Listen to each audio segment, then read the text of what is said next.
Oxygen सिलेंडरसह पत्नीला घेऊन मायक्का देवीच्या दर्शनासाठी पंढरपूरहून चिंचलीत दाखल.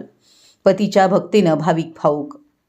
उत्तर कर्नाटक व दक्षिण महाराष्ट्राचा आराध्य दैवत समजल्या जाणाऱ्या तालुक्यातील चिंचली येथील मायक्का देवीच्या जत्रेनिमित्त भारत पौर्णिमेच्या नक्षत्रावर देवीच्या दर्शनासाठी लाखो भाविकांनी मोठी गर्दी केली आहे.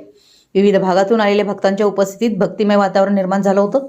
याच भक्तिसागरात मंगळवारी महाराष्ट्रातील पंढरपूर इथून मायक्का मंदिरात दाखल झालेल्या एका भाविक पतीनं आपल्या अपार श्रद्धा आणि समर्पणानं सर्वांचं लक्ष वेधून घेतलं.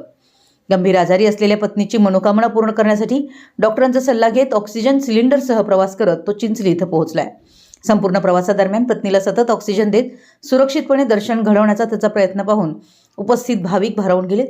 या घटनेचा व्हिडिओ सध्या सोशल मीडियावर मोठ्या प्रमाणात व्हायरल होत असून अनेकांनी त्या पतीचे धैर्याचं आणि निस्वार्थ प्रेमाचं कौतुक केलंय.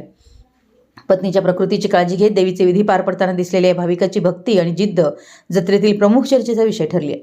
आई मायक्का देवीवरील अतूट श्रद्धा, वैवाहिक प्रेम आणि नात्यातील समर्पणाचं प्रतीक ठरलेल्या या घटनेमुळे जत्रेत उपस्थित भाविकांमध्ये भावनिक वातावरण निर्माण झालंय.